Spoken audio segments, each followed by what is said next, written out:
while lying on the operating table. Joel hung up on me for the 10th time. His secretary sent me a message. Joel is busy. Do not disturb. When the anesthesia wore off, I told him I wanted to break up. He frowned impatiently and snapped. It's just an appendectomy, not a life or death surgery. What's the big deal about waiting a little? Why be so dramatic? I closed my eyes for a moment. Joel, I don't want to wait anymore. From the summer when I was 18, to the winter when I turned 28. I'd been waiting for him to finish that game, waiting for him to graduate and propose, waiting for him to earn enough to marry me. 10 years. How ridiculous. Chapter 1. When I woke up, the hospital room smelled only of disinfectant. On the bedside table sat a thermos that Victor had brought. Inside was pigeon soup. The broth was clear, and the meat was soft and tender. It was clear he had put effort into it. Victor and I weren't close. He was just the client I'd met a few times. He didn't talk much, and his manner was cold. During this project meeting, I suddenly collapsed from appendicitis, and fortunately, he was the one who took me to the hospital. Victor, thank you, I said. I scooped a spoonful of the soup, and warmth slid down my throat. My phone vibrated. It was Joel. How did the surgery go? I just finished work. I'll come keep you company now. His voice carried its usual calm. Staring at the ceiling, I replied softly. There's no need. All right. Stop making a fuss, he said, his tone faintly helpless. I know you're upset, but you understand how important that client is, don't you? I can't just walk away from a deal worth tens of millions just to sit outside the operating room waiting for you. Can I? Appendicitis isn't a big deal anyway. As the anesthesia wore off, pain began to spread from the wound. I clenched my fingers and took a deep breath. Joel, let's break up. There was silence on the other end for a few seconds. Then a short, mocking laugh. Breaking up again? Just because I didn't come to the hospital to be with you? Is that really necessary? The pain at the incision flared sharply. I closed my eyes, exhausted. Yes, I said quietly. Laura, did I go fool around with another woman? Did I gamble or sleep around? I was with a client to make money, for our future, so we can live better lives. It's just an appendectomy. You're not dying. Do you have to be so dramatic? His impatience turned into accusation, his voice rising. I haven't even eaten after finishing work, and my first thought was to call you. You're not a child anymore. Can't you try to understand me? Be a little more sensible?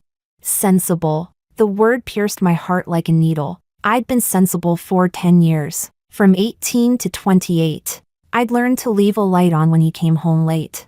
To prepare hangover soup for his social dinners. To smile graciously when he laughed with female clients. To swallow every ounce of hurt and only say, I'm fine. But what did all my understanding bring me? It brought a man who brushed off my pain. Who believed every emotion I had was just me throwing a tantrum. Joel, I'm not throwing a tantrum. I mean it. He snapped, irritated. Laura, don't try to make me coax you with this kind of drama. It won't work. A hollow laugh escaped me. I'm not trying to make you coax me. I just, truly don't want you anymore. I hung up the phone. Sunlight streamed through the window, scattering into fine glimmers across the floor. The world, it turned out, was so bright when it didn't have to revolve around him. Chapter 2. Joel and I started dating in high school. He was my desk mate, the dazzling school heartthrob. At that time, his pursuit of me was passionate and unrestrained. The homeroom teacher repeatedly forbade early relationships. When our parents were called in, Joel met the eyes of both families with burning determination. I really like Laura. It won't affect her studies. I'll marry her in the future. The adults couldn't help but laugh at his naive declaration. At the coming-of-age ceremony, he jumped onto the stage and shouted into the microphone, Laura, let me copy your college entrance exam application form. Back then, I was the girl everyone envied.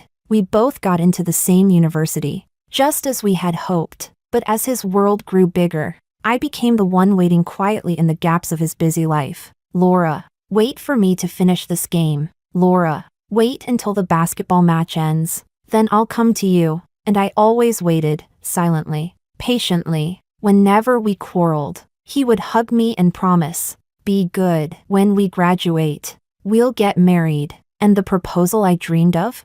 "When I make enough money, I'll marry you, just wait a little longer. When the company stabilizes, we'll get married, just wait a little longer. This project is crucial, wait until I finish this busy period." That wait lasted 10 years. But in life, how many 10 years can one afford to waste? Chapter 3. Victor came early again. He stood at the door of the hospital room with breakfast in hand. His black coat was damp with mist, and his hair was slightly wet, as if he had been caught in the rain. "The porridge downstairs, it's hot." He placed the thermos on the table. His gaze swept across the tabletop and stopped on the ring. Joel had given it to me. I had taken it off yesterday. He didn't ask anything. Instead, he pulled something small from his pocket and handed it to me. It was a little hand warmer, pink, with a bunny printed on it, completely at odds with his cold, stoic personality. "Your hands are cold," he said. The tips of his ears were red. My hands and feet were always cold in autumn and winter. Joel always said, "You just don't dress warmly enough. Put on more clothes." As if my discomfort was nothing more than needless whining. I held the little hand warmer, a wave of warmth spreading through me, followed by a tinge of embarrassment. "Victor, you've gone through too much trouble. No need to feel bad. I just hope you get well soon and return to work." His tone was all business, leaving no room for argument. I hurried to assure him, "Don't worry, the project schedule won't be delayed." "Good." He tied up the trash bag neatly. "Then rest well." Victor hadn't been gone long when my best friend arrived. She saw the breakfast on the table and teased me with a smile. "Well, Joel's being thoughtful for once. You can tell that porridge took effort." My eyelids trembled, and my voice tightened. "Misty." Joel and I broke up. I told her everything that had happened yesterday. Her reaction was explosive. "What's wrong with him? You had surgery, and he didn't even come? Why didn't you tell me? If I'd known, I'd have flown back to be with you." She had been away on a business trip yesterday. The surgery had been urgent, and Joel kept rejecting my calls. I couldn't handle anesthesia well, and it was Victor who ran back and forth, confirming the full anesthesia with the doctor again and again, and signing the consent form for me. My friend cursed Joel furiously. Just then, a nurse came in to change my dressing and commented, "Your boyfriend really treasures you. He stayed here all night after your surgery, constantly asking us how you were." I froze for a moment. So, he hadn't just come in the morning. One was the boyfriend I had loved for 10 years. The other was a near stranger I had only met a few times. And yet, a wave of indescribable sourness filled my chest. Chapter 4. The surgery went smoothly, and I was discharged on the third day. The day I left the hospital, Joel finally showed up. He was dressed in a tailored suit, holding a large bouquet of red roses that drew the attention of everyone passing by. "Laura, come home with me." He stopped me and softened his tone. "I know I was wrong. I shouldn't have been absent during your surgery. You can yell at me, hit me if you want." Then he pulled a small box out of his pocket. "Look, I bought you the necklace you like." I looked at him and suddenly found it laughable. In these 7 years, every time he made me angry, it was always the same. First, he'd act high and mighty. Then, when he saw I had truly gone cold, he'd lower himself and coax me with a few gentle words. And I always softened. But this time, I was truly exhausted. "Joel, we've already broken up." I tried to move past him, but he grabbed my wrist. "All right," I said. "I was wrong. You've had your moment to be angry. The company just signed a big contract. Come on, let's celebrate at your favorite Japanese restaurant." My best friend rolled her eyes. "Joel, do you even know Laura just had surgery? She can't eat raw or cold food. Don't you understand that?" He froze for a moment, then frowned. "Oh, right. I didn't think of that. We'll go somewhere else." "Didn't think of it? Forgot?" Misty sneered. "You can remember who can't eat garlic or scallions. You can remember which year of Lafite a certain boss prefers. But you can't remember when your girlfriend of 10 years developed stomach issues?" "Joel, it's not that you don't know how to care, it's that you just don't care about her." Yes. It wasn't that he didn't know how to be considerate. He was just too lazy to be considerate with me. "Joel," I said, We're done. I struggled to pull away, but he gripped me harder. Why are you making a scene? I already apologized. What else do you want? I tried again to free myself, but his hand held fast. Pain shot through my abdomen where the incision was. Joel, let go of me. Damn it! Misty, furious, yanked him away and stepped in front of me protectively. Are you even a man? Do you have no shame? Where were you when she was in surgery? When she was writhing in pain? Now you show up with some cheap flowers pretending to be loving? Don't you know she has stitches and can't be pulled like that? You don't care if she lives or dies. You're nothing but a selfish bastard. Shut up! Joel exploded, anger twisting his face. Who the hell are you to meddle in our business? You're always feeding her nonsense, trying to drive us apart. Every time Laura gets mad or talks about breaking up, it's because of you. I know your type. You can't stand to see us happy. Me? I'm the one who can't stand it. Misty trembled with rage. Joel, if I really had bad intentions, I would have told her to dump you years ago. Ask yourself, do you even deserve the 10 years of youth she gave you? Misty, I grabbed her hand, tears spilling uncontrollably. In that moment, I just felt so tired. I looked at Joel's face, twisted with anger, and with all the strength I had left, I slapped him hard. Joel, you're sick. Who the hell do you think you are, yelling at my friend like that? Get out! He froze, staring at me in disbelief. After a few seconds of silence, he let out a cold laugh. Fine, Laura, don't regret this. Don't forget, I used my connections to get you that job. And the apartment you live in, it's mine. Without me, where could you possibly go?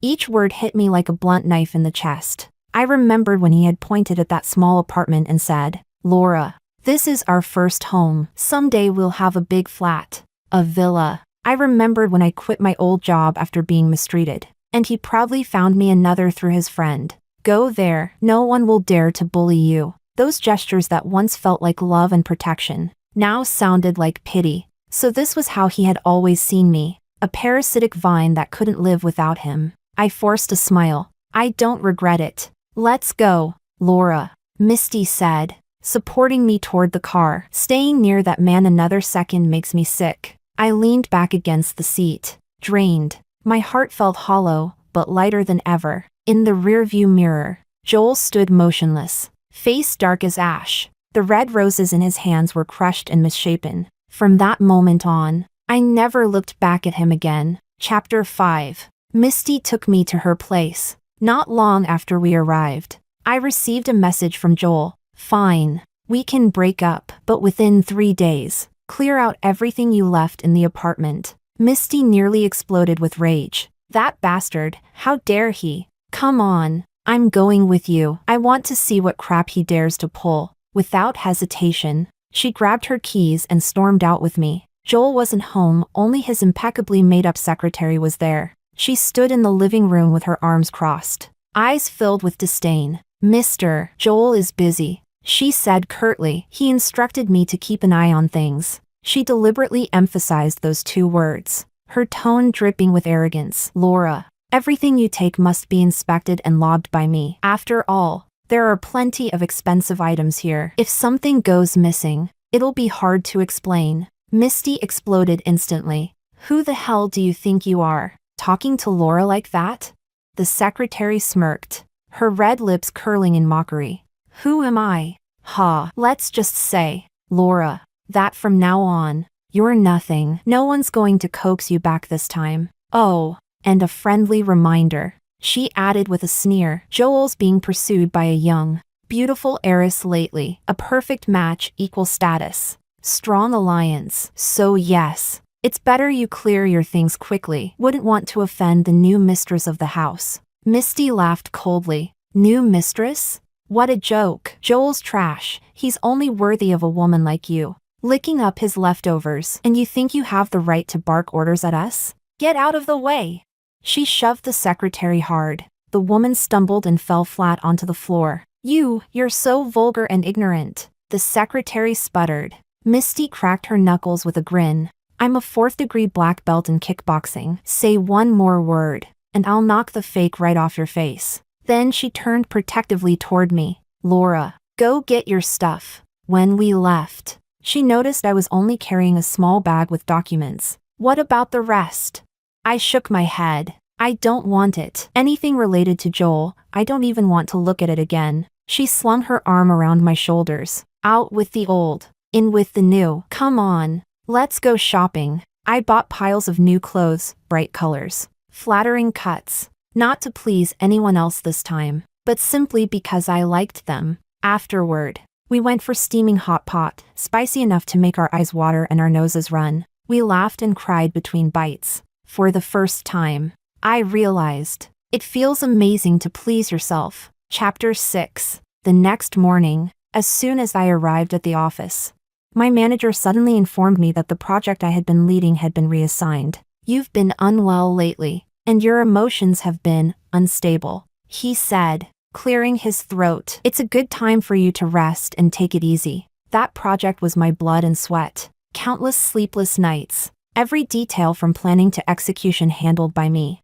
And now, it was being handed over to someone else. Sir, I said calmly, I've been in charge of this project from the beginning. I know every stage inside and out. Changing leaders now poses a huge risk. Besides, I've fully recovered and can handle it. He nodded, then sighed with a patronizing smile. Laura, a wise person knows when to adapt. You and Joel, things haven't been too pleasant. Have they? Take my advice, women should know when to give in. Say sorry. Lower your head a little. Once a man cools off, everything will be fine. Why ruin your career and your relationship over something so trivial? It doesn't matter who runs the project, as long as it gets done. Don't be ungrateful. I understood then. So that was it. Of course, Joel had said it himself. The job was one he got me. The apartment was his. He believed I couldn't survive without him. No need to think twice. I resign. I said.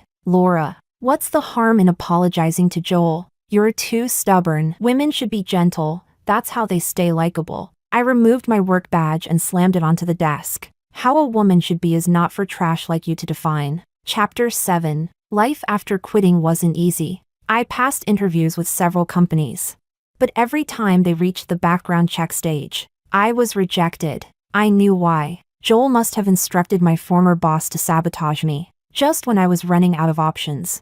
A headhunter contacted me unexpectedly. Hello, Laura. L Group is urgently hiring a project manager. I learned that you were deeply involved in the development of their previous partner project. Your experience fits perfectly. This is a rare opportunity. L Group was one of the top companies in the industry. Its name alone carried weight. Still, they were notoriously strict with recruitment, so I didn't get my hopes up. But the interview went surprisingly well. Every technical question was a breeze.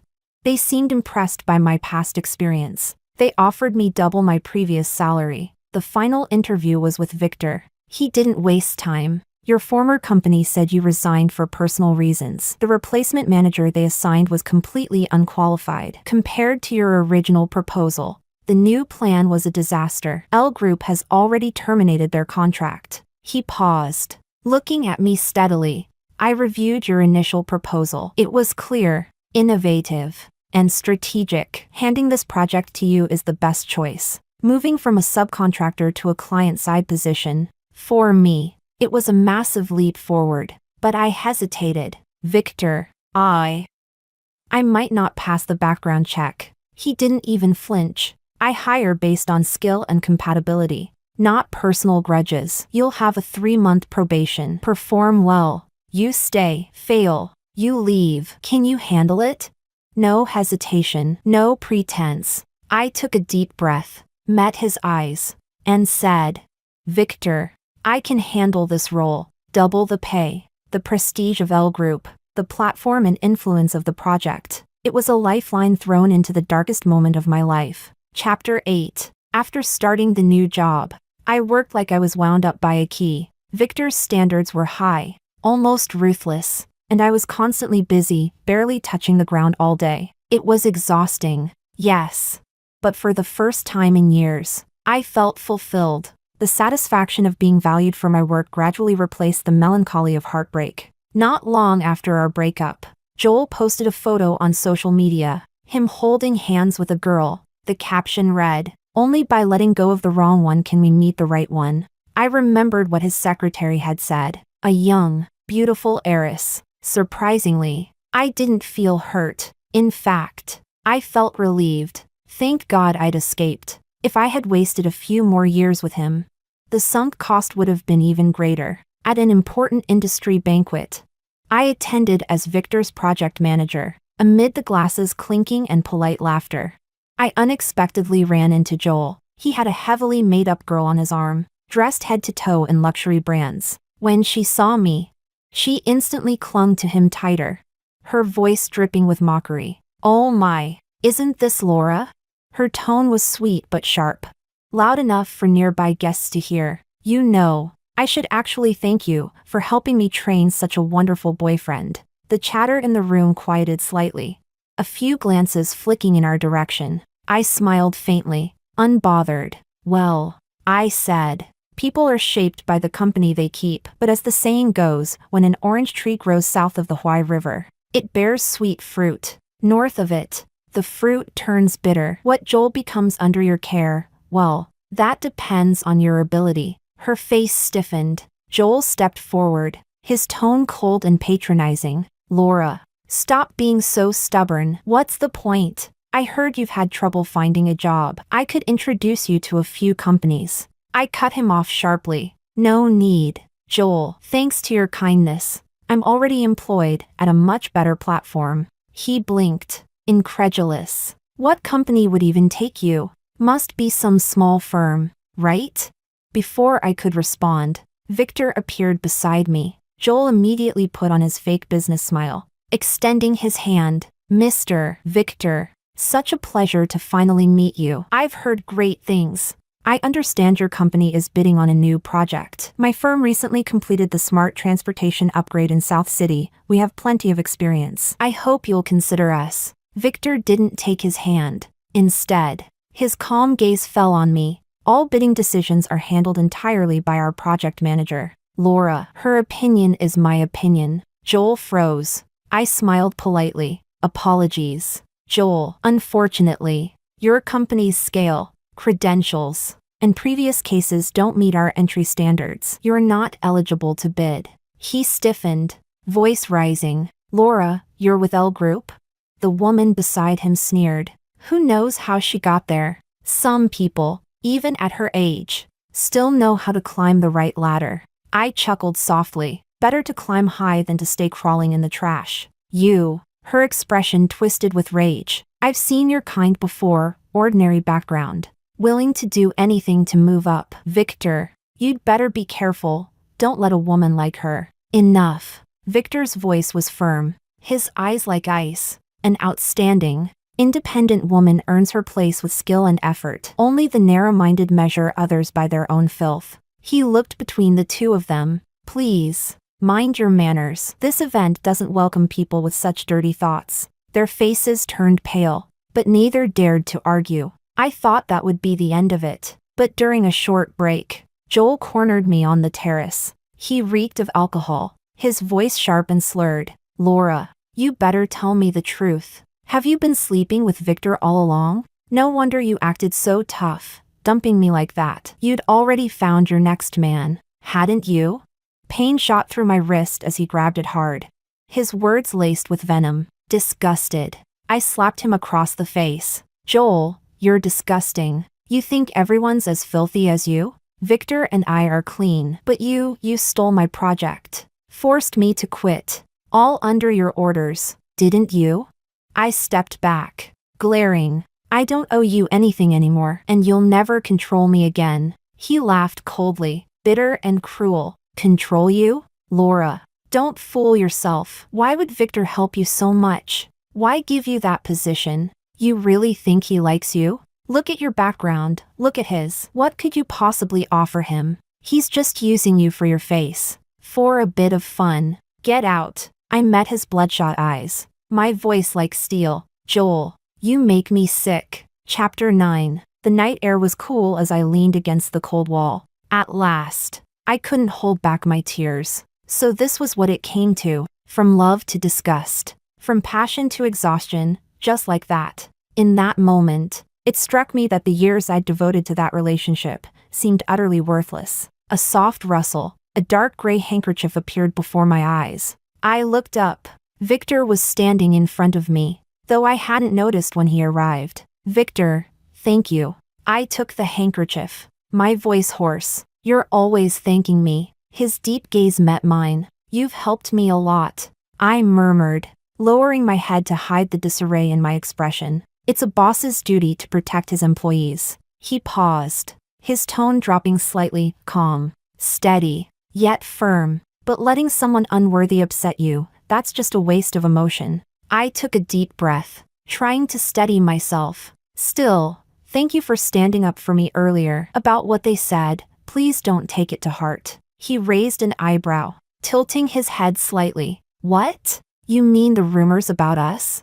My words caught in my throat, and my cheeks flushed for reasons I couldn't quite explain. Maybe it was my imagination, but I sometimes felt there was something softer in the way he treated me, a quiet kindness, measured and restrained. I wasn't foolish enough to mistake it for affection, but I also knew how quickly such kindness could turn into gossip in a workplace. The last thing I wanted was to cause trouble for him or for myself. After a few seconds of thought, I spoke carefully. I don't want my presence to complicate things for you. I'm not considering relationships right now. I just want to focus on my work. My past taught me that standing on my own 2 feet matters more than anything. He fell silent for a few seconds. His eyes darkened briefly, then returned to calm. A faint, teasing smile tugged at his lips. What? So after a breakup, you plan to stay single for 3 years?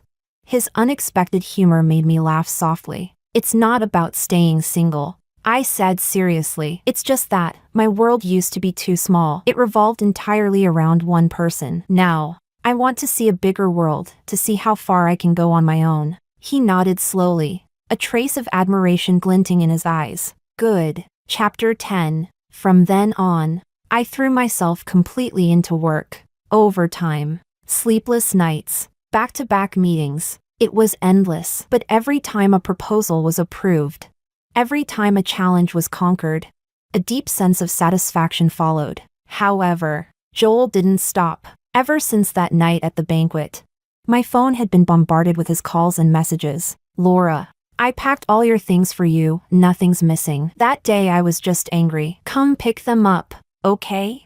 I'm not seeing anyone else. I just wanted to make you jealous. The only person I love is you. I saw the news about your project. You're amazing. But this job's too tiring. Come back. I'll take care of you. The company's profits have doubled recently. Just relax and be my wife. I'll earn the money. You just enjoy life. That Victor guy, you don't know him. He's the only son of the richest family in town. Do you think a man like that would truly love you? There are countless socialites chasing him. He's just toying with you because you're a bit capable. Laura, you're too naive. I just don't want you to get hurt. Listening to his twisted logic and arrogance, I felt nothing but absurd disgust. So I blocked him. Every number, every account. Peace lasted less than a week. One evening after work, my mother suddenly called. Laura, come home for dinner tonight. I made all your favorite dishes. You must come. Okay? Thinking it had been too long since I last visited my parents, I hurried home. As soon as I opened the door, laughter and chatter greeted me. But in the living room, besides my parents, sat Joel and his parents. 4 smiling faces turned toward me at once, their cheerfulness almost eerie. Oh, Laura's home. Come, sit, sit. Joel's mother pulled me to the sofa with exaggerated warmth. His father smiled broadly. I heard this brat made you angry. Don't worry. I've already scolded him. If you're still mad, I'll give him another beating. My mother quickly placed food into my bowl, her eyes signaling me to cooperate. Couples fight, it's normal. Look, Joel and his parents came here themselves. Isn't that sincerity? My father chimed in with a chuckle. Exactly. What married couple doesn't fight sometimes? Joel told us everything. He's ambitious. That's not a bad thing. He knows he was wrong. Laura, don't act like a spoiled child. I froze where I stood, listening to their words.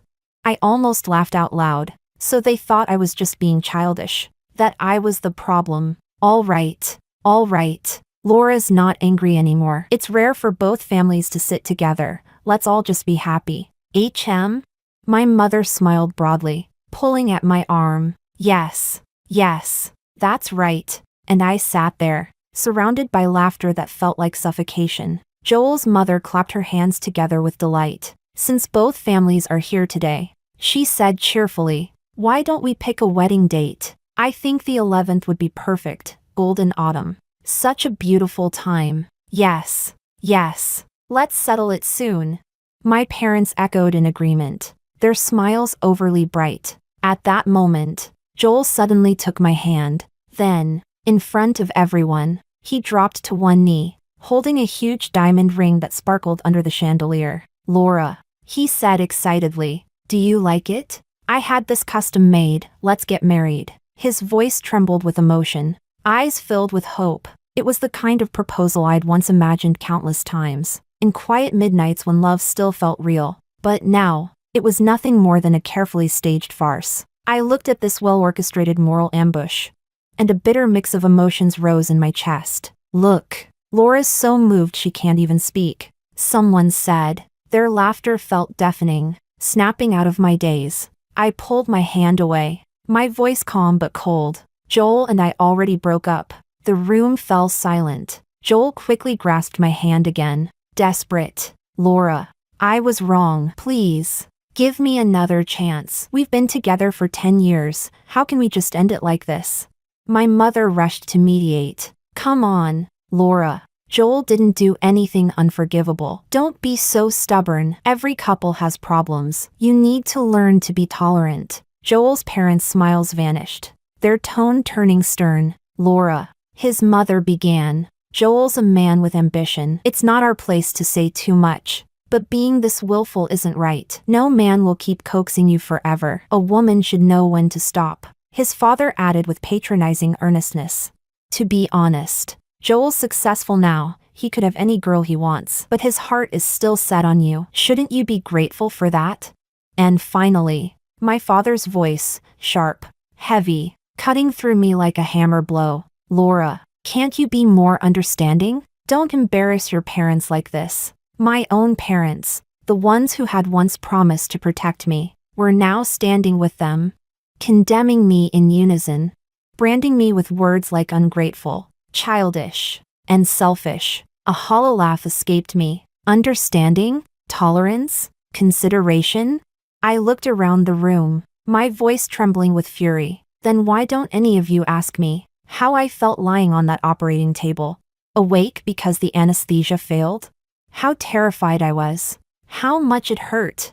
Why didn't you ask me what it felt like when he hung up on me 10 times in a row? How hopeless I was. To you, those are small things. As long as he says sorry. As long as he pretends to care. You think everything's fine. As long as he doesn't cheat. As long as he throws me scraps of affection. I'm supposed to feel grateful, right? My pain, my fear, my dignity, none of that matters to any of you, does it? I turned to Joel, my tone icy. Do you really think you're sorry? You're not. This is just another obedience test. You think I can't live without you. You think if you kneel and apologize, I'll come running back. You just didn't expect that I'd do better without you. That my life could be brighter. That I could stand beside someone more capable than you. And that's what really scares you. You're not heartbroken, Joel. You're just angry that the woman you controlled for 10 years is finally free of you. I straightened my back, ignoring every stunned stare around me. Without looking back, I walked out of that suffocating house. Good. Let it end like this. I was no longer anyone's understanding girlfriend. No longer anyone's obedient daughter. The cold wind filled the hollow in my chest. Maybe every so-called eternal love is just a temporary illusion. When I was little, my parents lifted me high above their heads, calling me their precious girl, saying no one would ever make me cry. And when I was young, Joel once stayed up all night to care for me when I had a fever, burning the porridge in panic. His forehead covered in sweat. Perhaps forever was never real, just a beautiful lie we tell ourselves in the name of love. Chapter 11. After that day, I never had any contact with Joel again. From time to time, I heard that his company had caught the coattails of a powerful conglomerate and was expanding rapidly. And the daughter of that wealthy family, Julia, was now the woman he proudly flaunted as his new girlfriend. I felt nothing. All my focus was on work. In the marketing department, a new guy joined the team, 24, tall, bright-eyed, and effortlessly charming. He was open and honest, and he made no effort to hide his affection for me. He confessed several times. I didn't accept, but I couldn't deny. His warmth stirred something faint in me. When my best friend found out, she was so excited she slapped her thigh. A handsome, thoughtful younger guy? Laura, this is your moment. Don't think, just go for it before someone else does. I hesitated. Yes, maybe not every man in this world was as selfish or cruel as Joel. And now, I had confidence, a career, the ability to decide my own life. Maybe I really could take a step forward again. So, I gave it a try. We met a few times, grabbed dinner after work. He was tall, funny, genuinely sweet, at least, on the surface. It felt good to be seen again, but before anything could truly begin, he was suddenly reassigned, sent thousands of miles away to another branch. He got busy. I was busier, and that brief spark of warmth faded quietly into nothing. Chapter 12. It was a late night at the office again. As I stepped out of the elevator, a familiar voice stopped me. Laura, Joel. He looked weary, his eyes bloodshot. But when he saw me, he straightened up, his gaze heavy and conflicted. Laura, he said quietly, I'm getting married. I didn't stop walking. So what is this? Joel, a late-night visit to deliver your wedding invitation? Sorry, I don't give red envelopes to exes. He hurried forward to block my way, his tone desperate. Laura, if you just say the word, if you tell me you don't want me to, I won't marry her. I'll cancel the wedding right now. I let out a dry laugh. Joel, who you marry has nothing to do with me. Now, please move. His voice cracked. Laura, are you really that heartless? 10 years. Do those 10 years mean nothing to you? 10 years? I scoffed softly. They mean I was blind. Then, from behind me, came the sound of steady footsteps. It's late, a deep voice said. I'll take you home. Laura. Victor stepped up beside me. His calm eyes flicked toward Joel, cold. Warning. Joel's face twisted in fury at the sight of him. Victor. Laura's my woman. From 18 to 28. She was with me. Her youth, her firsts, her memories, they're all mine. You think she really likes you? Impossible. He sneered, losing all restraint. The woman I fucked for 10 years, you think she's your treasure. Bang. Before the words finished, Victor grabbed Joel by the collar and punched him square across the face. 10 years of so-called love. And that's how you treat her? You don't deserve her. She deserves someone far better. Joel, red-faced, swung back in rage. So that's it? You've been after my girlfriend all along. Huh? You home-wrecking bastard. If it weren't for you, we'd still be together. Victor shoved him to the ground, pinning him hard. I grabbed his wrist in panic. Victor, stop, please. Don't. Chapter 13. I pulled Victor away quickly, leaving that mess behind. His lip was split, a thin line of blood trickling down. I stopped by a pharmacy to buy some ointment. When we got back to the car, I handed it to him. Victor, you should treat the wound. He didn't take it. Instead, he turned his head toward me, eyes dark. Laura, do you really have to be this distant with me? You can't even put some medicine on me yourself? There was a quiet anger in his tone, and something else, softer, like hurt, under his gaze. I felt uneasy. Fine. I murmured, unscrewing the cap.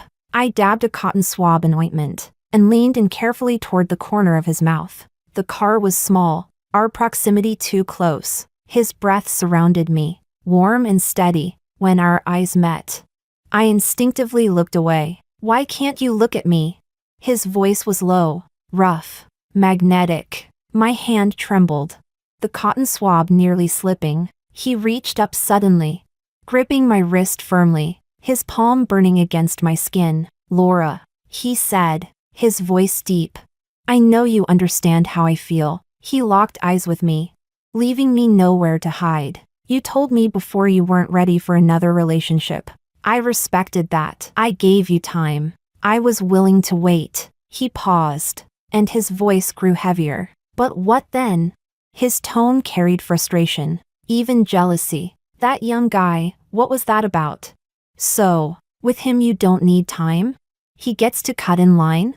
I froze, caught off guard, awkward and at a loss for words. During all this time working together, Victor's kindness had long surpassed the boundaries of a normal boss. When the project hit a bottleneck, he quietly offered crucial insight. When we worked late, he always insisted on driving me home. Even my small, offhand remarks, he remembered them all. Little things, silent gestures, like gentle rain seeping into my heart. Even someone as slow as me could see what it meant. But between us, the distance felt far too great. His family was one of the most powerful in the country. 2 sons. The elder went into politics, a man of high rank and great influence, married to the heiress of another wealthy family. A perfect match.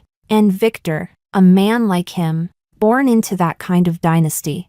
Could his marriage ever be something decided by the heart alone?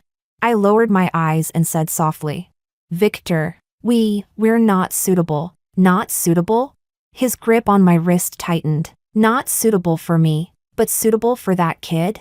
Tell me, in what way am I worse than him? He took a step closer, his presence pressing in. I had nowhere left to retreat. He's younger than you, I muttered. Victor froze for a moment, then suddenly let out a laugh. Half angry, half amused. Yes, he's younger than me by a few years. So what?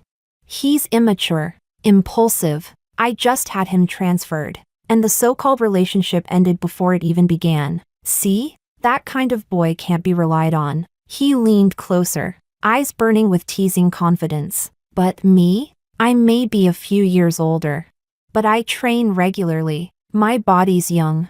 My stamina, endurance. He paused deliberately, a playful smirk tugging at his lips. Certainly no worse than those boys. Wait, what was he saying? My face went crimson. That's not what I meant. You're excellent in every way.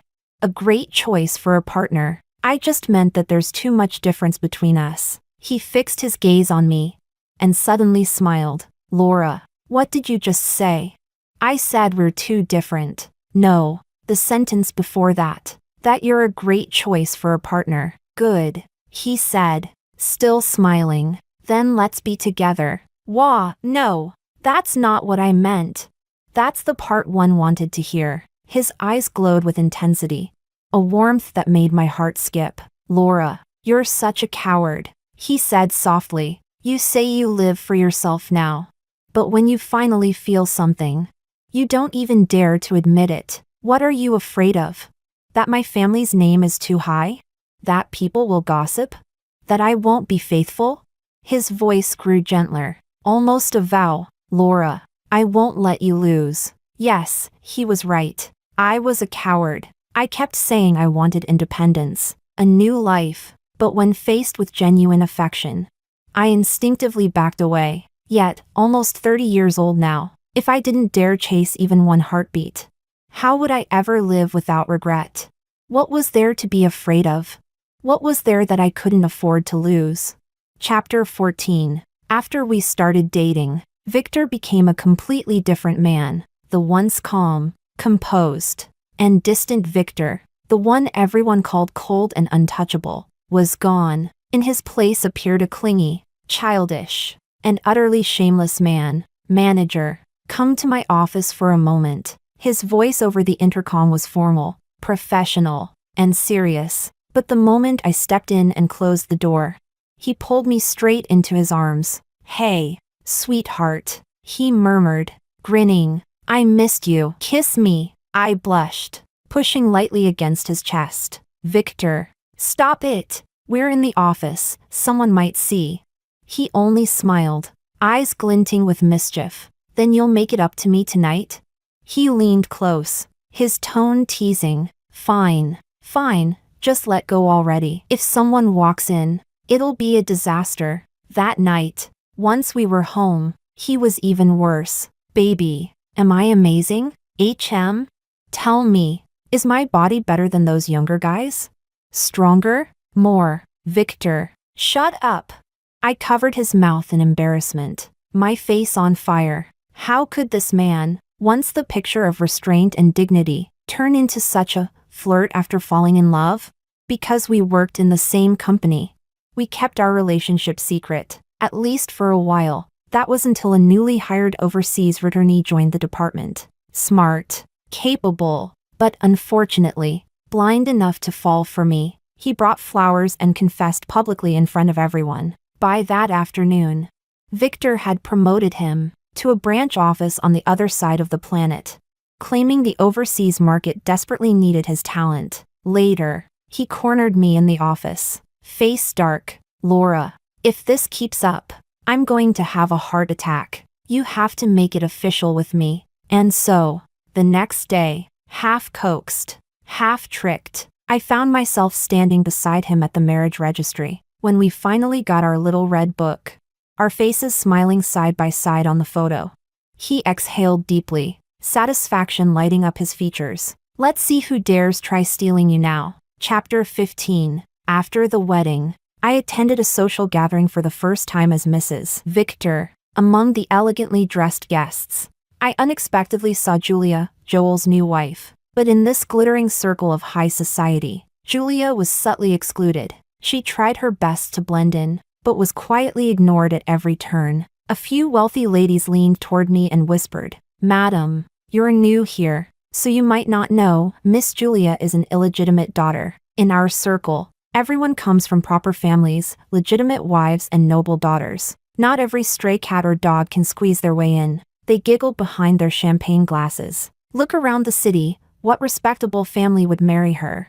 She had no choice but to settle for that small-time businessman who lives off his wife's family. Only then did I realize Joel's so-called wealthy heiress wife was, in fact, an illegitimate child. Still, it was said that after marrying into Julia's family, Joel's business flourished. His company had just completed a round of financing and was preparing to go public. But fate always has its way of settling accounts. A month later, Julia's grandfather, the head of the family, passed away suddenly. He died so abruptly that he left no will. The inheritance had to be distributed according to the law, and Julia, being illegitimate, received nothing. Legally, she wasn't even recognized as a daughter, though the law grants equal inheritance rights to illegitimate children. With the old man cremated and gone, she had no way to prove her lineage. The scandal spread through the elite circle like wildfire, turning into everyone's favorite topic over tea and gossip. When the eldest legitimate daughter took over as the new head of the family, Joel's company instantly lost its powerful backer. Worse still, in his blind ambition to prepare for the IPO, Joel had overextended his business, mortgaged his assets, and taken out massive loans. Now, the funding chain had collapsed. The loans went unpaid. Overnight, the company declared bankruptcy, and Joel himself was under investigation for embezzlement and illegal financial manipulation. Seeing his haggard, defeated face splashed across the financial news, I felt nothing but calm. In the end, life always balances the scales. Karma never forgets. Chapter 16. A few days later, Joel's parents appeared downstairs at L Group's headquarters. Ignoring the security guards, they dropped to their knees in front of me, sobbing, "Laura, please help Joel. We know you married well, your husband's powerful and kind. Please, for the sake of the 10 years you spent together, lend him some money. Help him through this. We're begging you, he can't go to jail."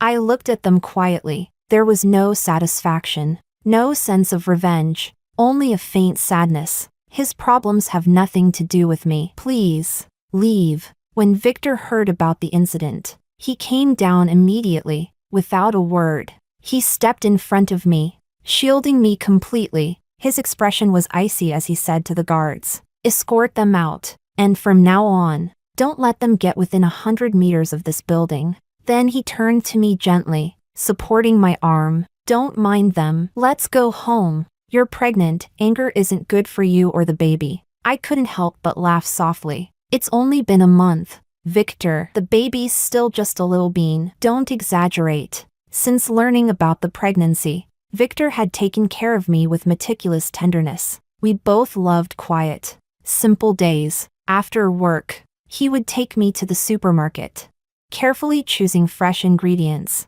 Back home, he'd put on an apron and cook in the kitchen. He said it helped him relax, and that watching me finish every bite gave him a sense of fulfillment no business success could match. He remembered all my little habits, never forgot an anniversary, and always made time to accompany me to prenatal checkups. Afterward, we'd eat together, take evening walks, and play with the stray dog we'd adopted. Life was calm and ordinary, yet filled with small, precious moments of happiness.